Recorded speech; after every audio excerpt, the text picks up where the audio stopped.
Just go to Jared's and Denise will thank you, no problem. She doesn't wear the rings I gave her. Hey, you know, it's funny, because on the way here today, and I want to mention Kelly's birthday was last week, so that makes you older than me. I'm just, no. I don't know, what year were you born? No, too soon. Anyway, we'll just keep going. We're in a youth-obsessed culture, but I'm not a young buck anymore. I'm an old guy, but I appreciate it. But it was funny.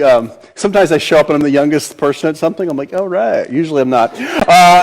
But this morning was interesting. We're driving here on the way, and Josh has his license now, and so you missed that, didn't you? I didn't make the obligatory, my son can drive, watch out world, because I'm more concerned about not the world watching out, but the Josh watching out for the world. And so today we pull up, and we have the green turn signal, and I was kind of looking at my phone, probably texting here, something important, and Josh stops, and this lady goes through, and I'm like, we're confused.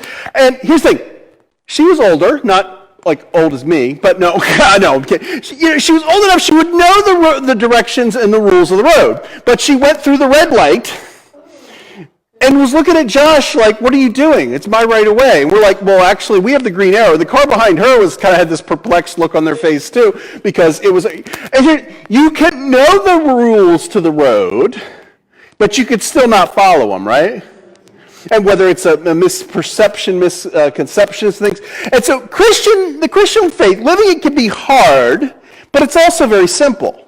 Believe in the Lord Jesus Christ, love your brother, and then we talk about, and we're going to talk about the story later, it's like love God, love people, which really sums up a lot of what the Bible teaches.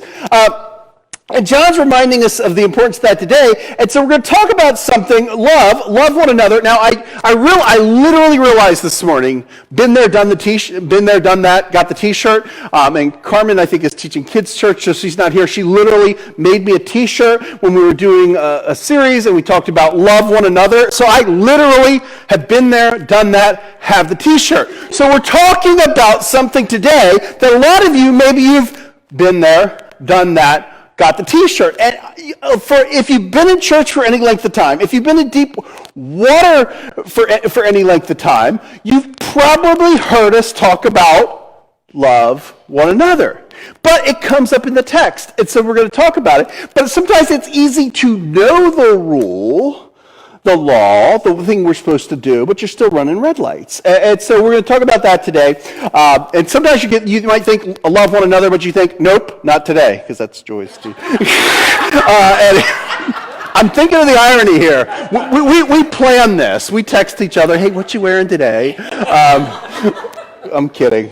I don't even know what I'm wearing today. I was like, wait a minute, I've got the t-shirt. Anyway, so first, we're working through the book of 1 John. So 1 John chapter 2, we're going to start in verse 7. It says, dear friends, I'm not writing you a new commandment for you, so I'm not preaching to you a new sermon today. No, I'm kidding. Rather, it's an old one you've had from the very beginning. This old commandment to love one another is the same message you heard before, yet it is also new. Jesus lived the truth of this commandment, and you are also living it. For the darkness is disappearing, and the true light is already shining. Now, John, he has a lot of imagery. He's kind of going back and forth with some things, and he says this, dear friends. Now, we're reading the New Living Translation because I like the New Living Translation. It's pretty simple one to read. But I think sometimes the ESV is another really good translation, and it says beloved, which is sort of the more traditional language. So, beloved, I'm writing you. John is, the disciple Jesus loved. And if you read the book of John, you'll see he's the guy Jesus loved. He's a guy who knows a thing or two about love. And so he's teaching us today about love, and he says this old commandment. Now, John's readers, likely by now, kind of like you're familiar with this whole love thing. We've talked about it. Denise and I have the t-shirts. But and so it's an old commandment, but and it's part of the Old Testament, the Hebrew Bible, the Torah talks about loving one another. It's also new because even though it's always a part of the Hebrew Bible, the Old Testament, the law that God has given us, it's also based on the ultimate example of who Jesus is. And so we see this in Luke chapter 10. See, we managed to get back to Luke. For those of you who don't know, I slightly have an affinity towards the book of Luke. And so in Luke chapter 10, it says, one day an expert in religious law stood up to test Jesus by asking this question, "Teacher, what must I do to inherit eternal life?" And this is, he's testing Jesus. This is not, the judicial law, but this is like the religious stuff. This would be like a guy who went to Bible college, a guy who went to, seminary, and he's going to discuss the finer points of things, and he's kind of testing Jesus. And Jesus says this. He says, "What does the law of Moses say? How do you read it?" And that's, what does the Torah read? Is that me? I'm kidding. Yes, Lord. But, the man answered, "You must love the Lord your God with all your heart, your soul, your strength, your mind, and love your neighbor as yourself." Right? Jesus said, "Do this and you will live." And this is where we talk about love God, love people. And so, it's really, that sums up a lot of what the Hebrew Bible is about. The Ten Commandments, they're really kind of, if you look at them, and we did a series on it years ago. It's getting to the point now where I'm like, you remember that series? And I'm like, some of you weren't even here when we did that series. But we did a series on the Ten Commandments, and so you'll have, people are like, most people are like, hey, I follow the Ten Commandments, right? Like if you talk to someone, they're good. Okay, first one, you shall have no other gods but me. We make a lot of good things into God things, though.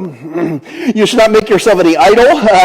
You bow down and worship it. You'll not misuse the name of the Lord. Remember to keep the Sabbath day holy. Respect your mother and father.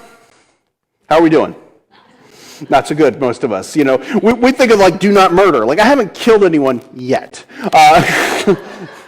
Wait your turn. No, I'm kidding.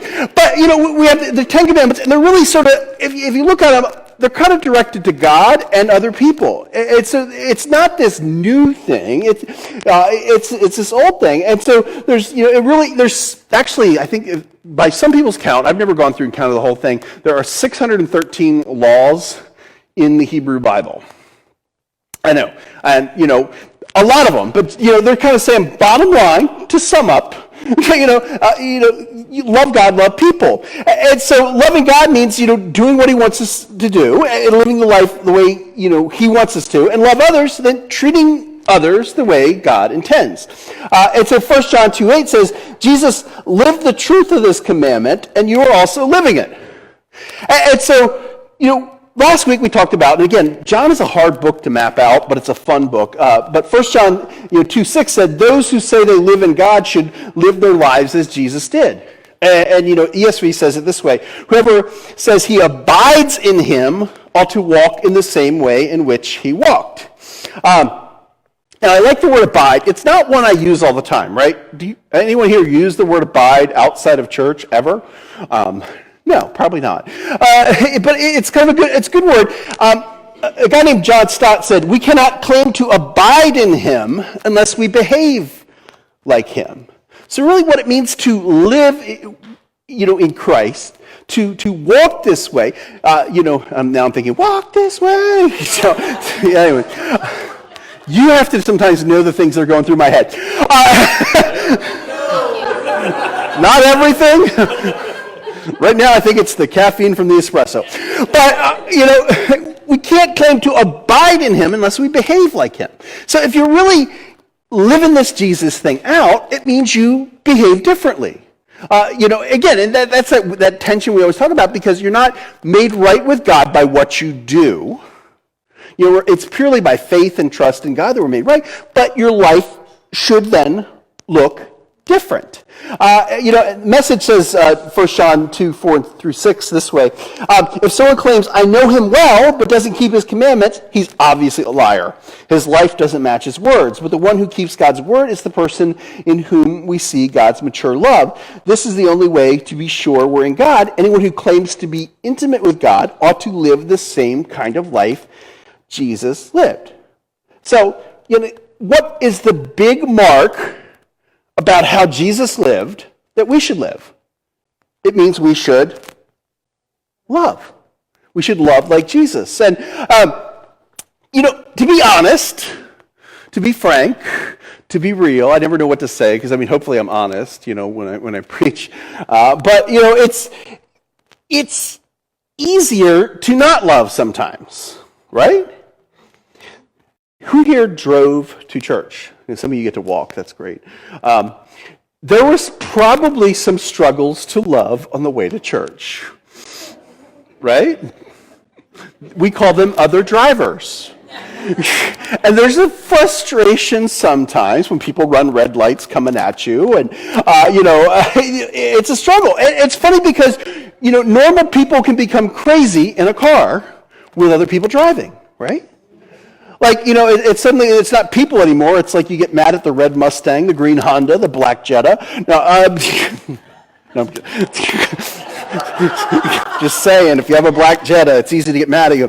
No, and if you don't drive, maybe you've been online, it's sometimes easy online to get mad, right?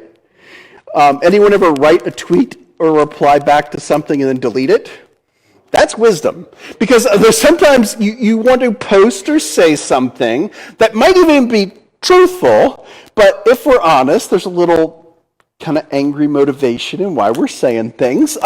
That's a whole other topic. But yesterday, men's Bible study, we were reading James. We've been going through the book of James. We kind of finished up part of James 3 yesterday, but James 3, starting verse 7, says, and I'm sorry, men, we have an awesome Bible study. It's Saturday mornings. It's fun. You should drop in. There's breakfast. Yesterday was National Scrapple Day, so there was scrapple. There was bacon. There was some sort of ham, because you could tell Jeff was cooking, and all I know how to do are breakfast meats, and Bob helped me with some food too. But anyway, men's Bible, but we got the women's thing now too. So there's women's, lots of, anyway, get involved. But James chapter 3 says this, starting verse 7, people can tame all kinds of animals, birds, reptiles, and fish, but no one can tame the tongue. It is restless and evil, full of deadly poison. Sometimes it praises our Lord and Father while we're worshiping in the car, listening to the bridge. And sometimes it curses those who have been made in the image of God when they cut us off. Come on, some of you have been worshiping in your car, loving on Jesus, and someone cut you off, and suddenly something came out of your mouth, and you're like, just saying. And some of you who are not admitting it right now are lying. And so blessing and cursing come pouring out of the same mouth. Surely, my brothers and sisters, this is not right. Does a spring of water bubble out with both fresh water and bitter water? Salt water. Does a fig tree produce olives or grapevine produce figs? No, unless you graft it in. But we had a really tangential conversation yesterday. No, and you can't draw fresh water from salty spring. If James were writing today, I think he'd say, "Who can tame the keyboard? Who can tame the cell phone? It creates memes for God, and other times it bashes others created in the image of God." I'm not looking at anyone who's a meme creator. But, that was accidental. But, point being is, supposed there's this inconsistency with our tongue or with our typing. Because we could say, we're supposed to love one another, but then, man, it's so easy to, and I'm pretty quick with my wit sometimes, and I want to say some things that are really, I had a gift for like stabbing people. Sarcasm in the negative sense of the word, literally means kind of a tearing of the flesh. But it's easy to kind of come back and kind of be, you can hide it with a smile, right? Just kidding, but I meant it.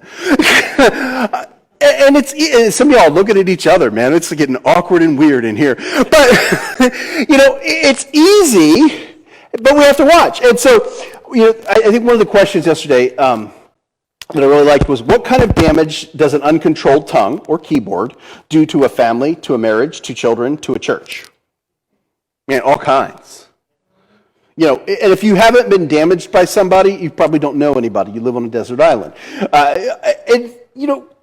There's healing, but the truth is, we can hurt a lot. And I think the second part of that question we were kind of talking about was, what does it reveal about our spiritual state? A lot. Because a lot of times we got garbage in there that comes out. If we've talked about toothpaste, when you squeeze a tube of toothpaste, what comes out? Why does toothpaste come out of a toothpaste tube when you squeeze it? Because that's what's in it. Some of you were thinking of the physics about why that happens and speed of fluid object as it enters it. Okay, no, only me.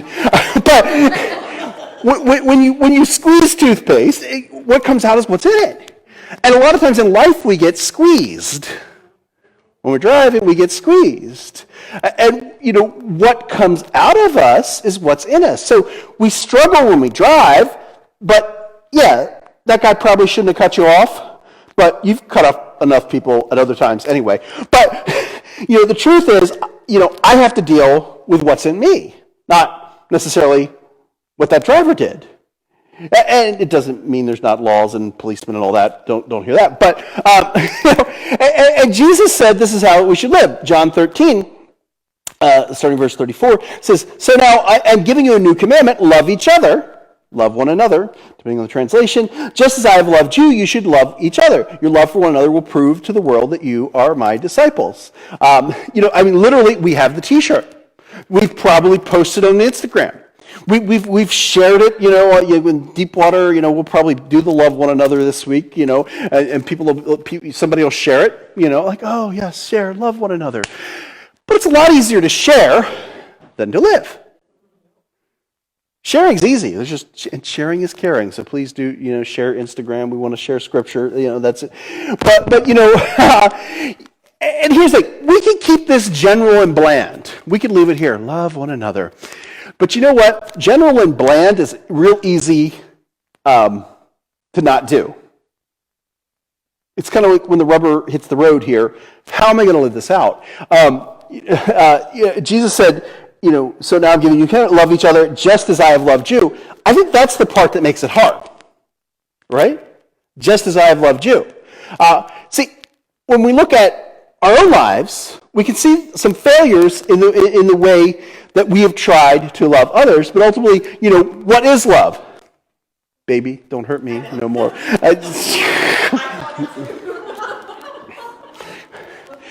Again, if you had a picture in my mind, be afraid. Be very afraid. And we talk about love in our culture, right? We say we love all kinds of things. We love our new phone, right? Like we love, whether you're Android or Apple, you'll love one. And I guess there's something else in the middle. I don't know. There's what's the Pixel? Like anyway, you love your phones. We love our phones.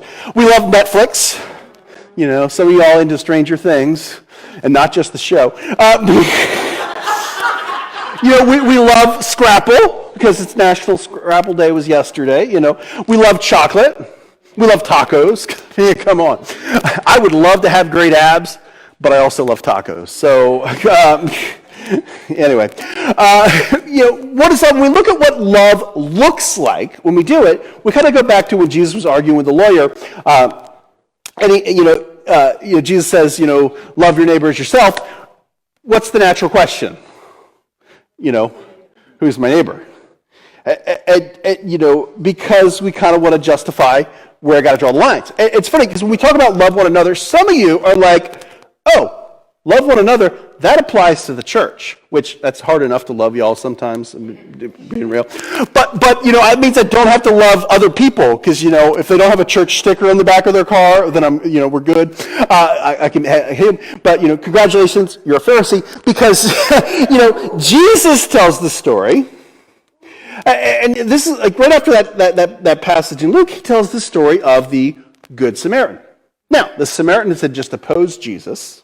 As he's trying to go through, the Jewish people and the Samaritans kind of didn't get along, and so there's this, we think of Good Samaritan as like good, right? Good Samaritan, there's even Good Samaritan laws. You have to like help people in certain circumstances and things. But, the lawyer's like, hey, who's my neighbor? And Jesus tells this story, and, if you read the story, people are coming through, and the people who you think would help don't help. And the person that helps the person is this Samaritan who should have been the natural enemy. And he brings him to an inn. He takes care of this guy who had been robbed and beaten. And everyone else is walking by. They're rubbernecking. They're looking at it, but they're not stopping to help. The Samaritan, he brings him to the inn and kind of drops down his Visa card, in our terms today, and goes, hey, whatever you need to charge to kind of keep him well, charge it to me. I got this. And Jesus says, who was the neighbor? And it's the one who acted neighborly. It's the one who did it. And so, we tend to we tend to exclude. Jesus wants us to include. So Jesus is like, hey, stop excluding, start including.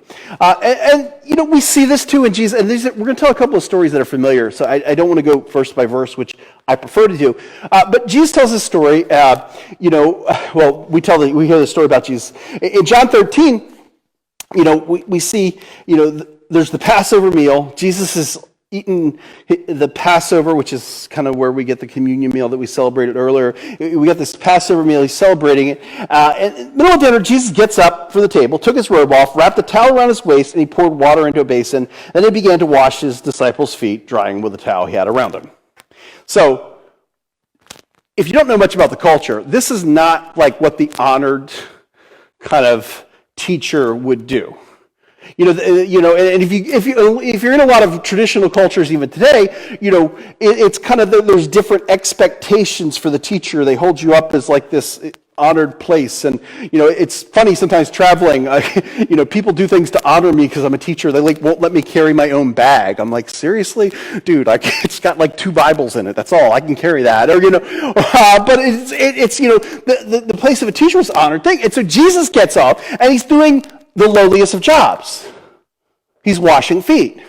And if you know the story, Peter's protesting, and then in a typical Peter fashion, like he goes from protesting, and Jesus is like, if I don't wash you, you have no part of me. He's like, then wash my whole self. You can laugh at Peter because he's a lot like us, right? And so he goes through this, and Jesus going around, he's washing feet. It says this starting in verse 12. It says, after washing their feet, he put on his robe again, and he sat down and asked, do you understand what I was doing? You call me teacher and Lord, and you are right, because that's what I am. Since I, your teacher and Lord, have washed your feet, you ought to wash each other's feet. I have given you an example to follow. Do as I have done to you. I tell you the truth, slaves are not greater than their master, nor is the messenger more important than the one who sends the message. Now that you know these things, God will bless you for doing them. And so Jesus serves all of us. He was at that moment, he's preparing to die for us. And at that moment, he's teaching us, hey, serve one another. It's not about, being important but it's about serving. And it's interesting because think about the people around the table. So we know he washes Peter's feet because, we have a little anecdote about Peter. Who else is at the table? Judas. Jesus knew Judas would betray him. He's still washing his feet. So even those who don't love us back, we have to serve. We have to love. Love is service, not just lip service. And love does also mean confronting, because we talked about it, and this is like, we're summing up some passages. We talked about Matthew 18 recently. The fact that, and there's a particular chunk of that, Matthew 18, talks about when a brother sinned against you, and talks about how you need to confront them, and then bring somebody else to confront them. If they don't listen, then you bring them before the whole church. And so there's times, like sometimes we think loving means there's no conflict, and we just let people go. It's not loving if you don't confront people when they're doing wrong. That's one of the things that makes church hard, real church. Not just we come together and worship and say we love God and then disappear to our cars, never to connect again. Real church, real community is tough because it's made up of people like you. And it's made up of people like me. And it's made up of people who are not like you or me. And there's conflict and fighting. And real love means we don't just let things go, we deal with it. And it's uncomfortable. And sometimes people would rather go to another church than deal with things. But that's what community is. That's what love is. And so loving one another is not giving everyone a pass going, oh, well, they're an idiot, but we love them. Real love is, having those hard conversations. It's disagreeing with people. Now, we were talking about Luke 15 this week. See, even on Thursday, we worked Luke 15. We had a Bible study on Thursday night here. Love you to join us sometime. It's a lot of fun. There's dinner too, so it's food and Bible. It's, how could it be a better night? but we're talking about in Luke 15, Jesus tells the story of the lost sheep. A man has 100 sheep, loses one.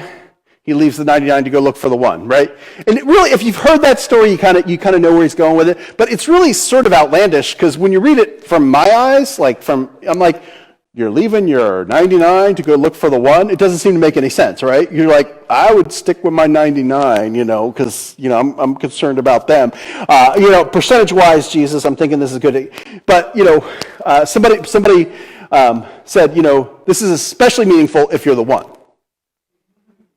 And probably most of us have spent a time in our life where we're not connected to Christ. And, we think about, I'm glad Jesus reached out because when you're the one, you really want to reach out. We were joking on Thursday night about how long I would give each of you to look before I turned back, We were just having some fun. I was like, I give you 15 minutes and then I'm going back to the 99. And someone's like, how long me? I'm like, 5 minutes. How long me? I'm just going to scan and see if I see you, and that's it. And then someone, perhaps wiser than me, said, you'd look all night if it was your kids, something to that effect. And I was like, yeah, that's true. Because when you love, I don't know if you know this, I love my kids, adore them. And if they were lost, I'd go look for them, right? I did lose Josh once in the woods, but that's but when I found him. It's okay. He stayed where he was supposed to stay. But when someone's lost, if you love them, you're going to stay out in the cold, wet woods and look for them. And so that's the kind of love. Love means seeking those who are lost. And there's people in your life who've lost, who've left the faith, and love means seeking them out. What is love? Love is seeking the highest and best for somebody else. Love is serving even when people don't understand or like you. I liken this to, when my kids were young, they would want to do things like, run into traffic or anything. I remember, if you haven't, one of the cool things about Delaware is we are by beaches, right? And so you get to go to the beach. If you're newer here and you have little kids, I'd recommend Lewis over Dewey, which is where we were. And I remember my kids were little, and the big, huge waves come in. And my kids, I don't know what your kids did when giant, huge waves come, but my kids were like, awesome, let's go for it. So they're like 2 years old, barreling out into, as soon as they get away from you, they're like running to this giant wave because my kids are daredevils. And when the wave hits, it's not a good thing, right? Because I love my children, I didn't have that little leash, but, I should have brought that to the beach. Because, you grab and hold back your kid, even if they're crying and saying, I want to get in the water, I want to get in the wave. You pull them back. Why? Because you love them. And so when you love somebody, sometimes it means you stop them, even if they cry and pout, and Dad's so mean, he won't let me go out in the water. But you do this because you love them. And so that's part of loving is, again, it's reaching out, it's grabbing people, even if they don't want it. 1 John 2:9 says this, if anyone claims I am living in the light but hates a fellow believer, that person is still living in darkness. Anyone who loves a fellow believer is living in the light and does not cause others to stumble. But anyone who hates a fellow believer is still living and walking in darkness. Such a person does not know the way to go, having been blinded by the darkness. Verse 9. If you claim I am living in the light but hate a fellow believer, that person is still living in darkness. Wrestle with that for a moment. Anyone you hate? Anyone you hate in this room? Anyone you hate that's going to another church now because you hated them?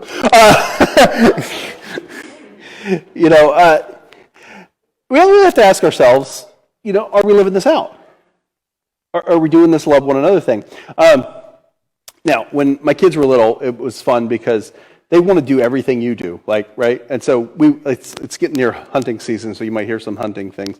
When they were little, they wanted to go hunting with me, so I wrapped them in orange. We went out and didn't see anything because they were squirmy and talked a lot. And the deer are safe when Josh and Elle were in the blind with me, because it was blind, but it wasn't deaf because there was just a lot of noise up in there. They hunted me with their kids because they wanted to kind of be like Dad, like you're cooking, they want to cook on fake stoves next to you and stuff because they see you cook and they want to do that and it's cute, but they want to be like Dad. And ultimately, if you look at my kids, and this happens with those of us who have genetic children, you kind of you look at my kids and they're my kids, right? A lot of people that you meet my father, you're like, oh, that's definitely, Jeff's dad. You can see that, and we're supposed to become like our parents, right? We can't help it. And so if you're a believer and a follower of Jesus, we should look like Dad. We should look like the Father. Verse 10 says, anyone who loves a fellow believer is living in the light and does not cause others to stumble. And the ESV says, whoever loves his brother abides in the light, and in him there is no cause for stumbling. Now, it's funny because you kind of read this both ways, depending on which translation. Like the one translation to me kind of sounds like, you don't want to cause others to stumble. The other kind of sounds like maybe you're stumbling. It's funny because I was talking to Heather this week. There's a lot of, hopefully I make the passage simple, but there's a lot of reading and things I do during the week to wrestle through this and look at Greek tenses and everything, and the construction words. But really, I think, does it mean to stumble yourself or keep others from stumbling? Yes. I think it means both, and this commentator, I think, said it well. He said this. He said, whoever loves his brother remains in the light, and being in the light, he can both see where he is going, and therefore avoid yielding constantly to temptation, keep from stumbling yourself, and also, as a result, avoid causing others to fall. And so we need to be careful of this. And it says, blinded by the darkness. Now, habitual hatred inevitably produces more hatred. So hate produces hate. And ultimately it'll take you over. If you give yourself into this, and it's a temptation for all of us, it'll take you over. I remember, I've told you the story, I was working in a factory one time, and my job was, as plastic came out of this fancy thing called an extruder, and so as the plastic came out, it kind of got rolled into sheets and everything. We were cleaning the machine, and so the plastic's coming out, and my job was to cut it off and kick the blob to the side and keep moving. And so the guy who was running the line went to lunch because he's now being paid to sit in the break room, and you take the lowest paid employee and he's extruding and cutting and kicking. Well, I got a little bit that stuck to my boot, and then as I was kicking, more got stuck to my boots. And suddenly I am completely engulfed in plastic and cannot move, and I had to take off my boots, which were very hot at this point because it's molten plastic. And I had to undo my boots and jump to safety and go help, get some. But that's kind of how, hate is. Hate sticks to hate. And so if you surround yourself with that, if you give yourself over to that, it just reproduces. It becomes more, and it's something that eventually traps you and burns you. And so that's what John is saying here. It's you get blinded by that darkness, and that's when we talk about forgiveness here. One of the reasons we forgive is because unforgiveness breeds more unforgiveness, right? It's been said, unforgiveness like drinking poison, expecting the other person to die. It affects us, and so sometimes if you don't love other people for their sake, which you should, maybe love them for your own sake, because of what it does to you. The commentator said this: it's not that God cuts himself off from us, but that by lack of love, we progressively isolate ourselves from the light of God's nature and presence. Coming to faith in Jesus means loving like Jesus and living like Jesus. Last week, I read this tweet that Timothy Keller said, he's a good person to follow on Twitter. I'm not a good follow. You can follow me, but I don't say anything that interesting. I occasionally retweet something that's interesting. Anyway, Timothy Keller said, God's salvation doesn't come in a response to a changed life. A changed life comes naturally in response to salvation. So again, it's this Christian expectation that we live differently in the world because of whose we are. I told a story last week, which I thought was hilarious. My daughter Elle went trick-or-treating, and she went to someone's house, and they gave her the best trick-or-treat ever. They gave her a packet of jelly. I'm kidding. That was the worst trick-or-treat. I'm sure someone's gotten something worse. The Christians who just hand out tracts. I'm sorry, if you're going to hand out a tract, that's great, but, put a full-size candy bar on that thing. Because, we need to be, again, this is, full-size candy bar people in a jelly packet world. And, we need to be that. And when we love people, we're being the full-size candy bar in a jelly packet world. And I think naturally we tend to love the people who love us, right? I love the people who love me. It's a little harder to love the people who don't love me. It's because we can put our God face on, right now. It's church. We can all, yes, love one another, right? God bless you. It's like when you're in, I remember there was a Christian bookstore here in Dover. We don't have one anymore, but I remember I was at the Christian bookstore, and the rule for a Christian bookstore is it starts in the parking lot. You can't cut anybody off because they might be going into the Christian bookstore too. It's like Chick-fil-A. Wawa's funny. They'll kill you in the parking lot, but open the door for you. Faith ends at the door of Wawa, but I remember being in the Christian bookstore, and there's the unwritten rule of the Christian bookstore, was always smile. And I remember I saw someone I knew, I was like, oh hi, and then they're like, what are you doing here? I'm like, oh, huh, and then I had a conversation with them. But you just naturally sort of smile at the people because when you're looking at Bibles, it feels weird if you scowl. Anyway, but it's easy to kind of put your God face on, smile at people like you're in the Christian bookstore. It's a lot harder to love people. It's easier to nope, not today, than to love one another. We can put our God face on and say we love those who irritate us, but do we really? Do we see them as people created in the image of God? And when people see me, do they see love? This is where you live it out. That's part of what community is seeing each other at our best and our worst. How I treat my wife. Hopefully you see, I love her. She's my number one with the lemonade. I had to bring Kanye in. I have Kanye in every sermon of this series, so I was wondering how I was going to work it in. She's my number one with my lemonade. But... Hey, I'll buy Chick-fil-A today for that bad joke. Anyone who wants to go get Chick-fil-A with me after church? Not tomorrow. I'm busy. I don't love you that much. No. I love you on a budget. No. But how do I treat my wife? Am I loving to my wife? And not just in front of people doing a cheesy line at a Bible study, but do I really love her and serve her? Do I make her coffee? The Bible says Hebrews. Do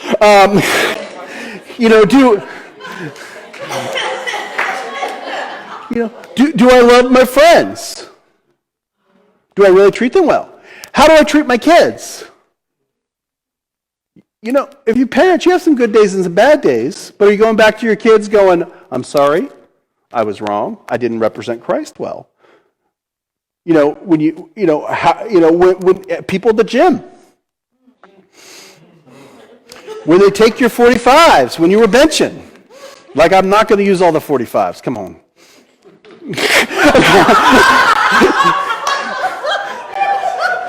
But how I treat people, even when they're annoying and steal my 45s at the gym.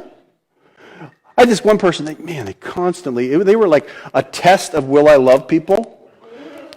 It was like they criticized my form. I was like doing Olympic lifting, and they were like, "You're not doing this. You're not doing that." And I'm like, "I'm throwing up a whole lot more weight than you." And George would tell me if my form wasn't right. So could you please stop? Is what I was thinking in my head.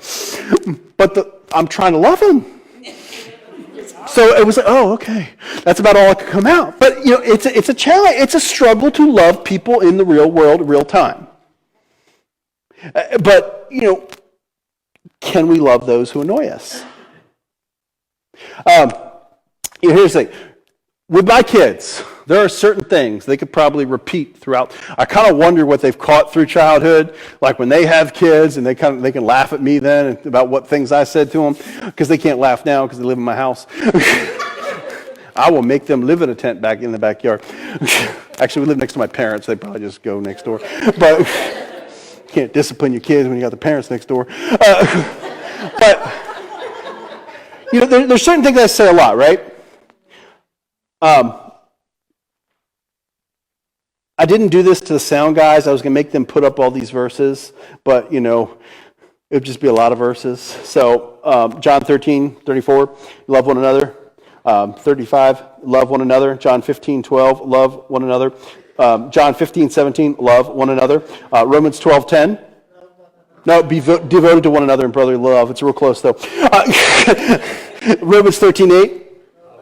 Now, you weren't sure, but you said it, though. 1 Thessalonians 4:9, love each other. 1 Peter 3:8, love one another deeply from the heart. 1 Peter 4:8, love each other deeply. 1 John 3:11, love one another. 1 John 3:23. 1 John 4:7. 1 John 4:11. 1 John 4:12. 2 John 5.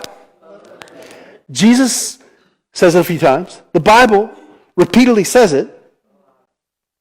But can we live it? This is not like something new like you shouldn't have ever heard, but can we kind of rubber to the road? Can we do this? Because our actions speak louder than our words. What we do communicates more than what we just say. And we can have strong convictions and still be kind and loving, but can we be kind and loving in the face of things that we don't always like?